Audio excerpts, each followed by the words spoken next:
Salut à tous, c'est Sergei et dans cette vidéo, je vais vous parler en 5 langues différentes.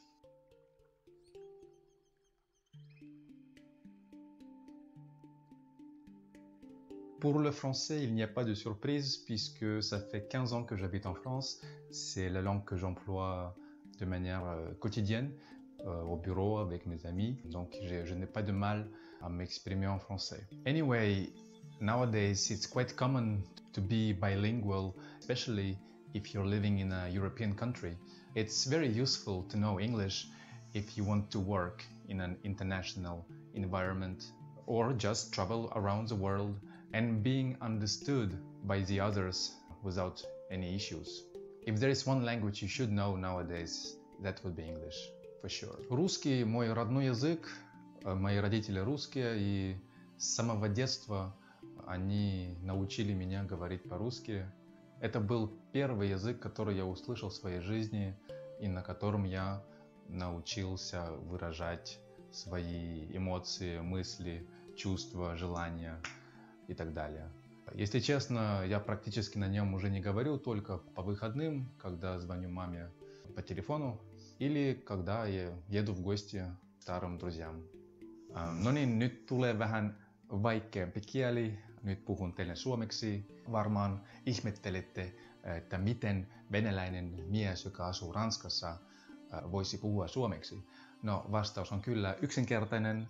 Isäpuoleni on suomalainen ja olen asunut Suomessa 5 vuotta, kun olin nuorempi. Se on aika erikoinen kieli. Kielioppi on oikein painajainen. Mutta se on kyllä aika helppo kirjoittaa, koska joka kuulemasääni on myös kirjattu kirjain. Jos sinulla on paljon vapaa-aikaa ja et tiedä mitä tehdä, opi suomea. Vale, hombre, mire, aprendí español en la escuela, lo estudié durante 7 años. Me encanta mucho escuchar canciones en español, aunque no entiendo todo. Un día me gustaría ir a Sudamérica y viajar de pueblo en pueblo para descubrir los placeres de la vida. Je pense que c'est tout. Dans ma vie, j'en ai fait aussi du suédois, du komi, c'est une sorte de langue régionale russe, une sorte de breton. J'ai fait du polonais pendant 2 ans quand j'étais à la fac. J'ai passé plus d'1 an en Hongrie et 6 mois au Danemark. Et cependant, ça fait 5 langues en plus que je ne maîtrise pas pour une raison très simple. Elles n'étaient pas indispensables dans ma vie. C'était pas une nécessité pour moi de les apprendre. Conseil que je peux donner si vous voulez vraiment apprendre une langue, faites de son apprentissage une nécessité. Déménagez dans un nouveau pays, vivez avec quelqu'un qui ne vous comprend pas, qui ne connaît pas votre langue maternelle. Ou tout simplement, si vous avez une passion presque innée et inexplicable pour une telle ou telle langue, allez-y, écoutez des chansons, regardez des séries, des films en voix originale, avec ou sans sous-titres. Vous pouvez aussi lire des articles, des romans ou même juste de simples posts sur des réseaux sociaux pour améliorer votre compréhension écrite. Et donc les films et les chansons, ça serait pour la compréhension orale. Puis l'étape finale serait de vous jeter à l'eau et engager des conversations.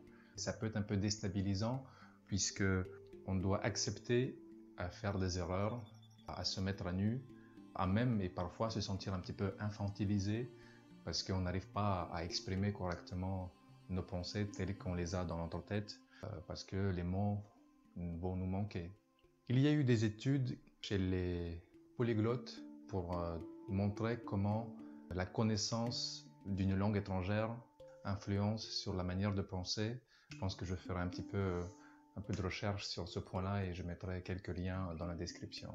Si cette vidéo vous a plu, pensez à la liker, à la partager. Si vous avez des questions ou des remarques, vous pouvez les mettre dans les commentaires. Et enfin, pensez à abonner à ma chaîne pour ne rien manquer et être au courant des dernières vidéos toutes fraîches qui sortent de manière régulière. C'était Sergei, je vous dis à la prochaine. Ciao, namaste.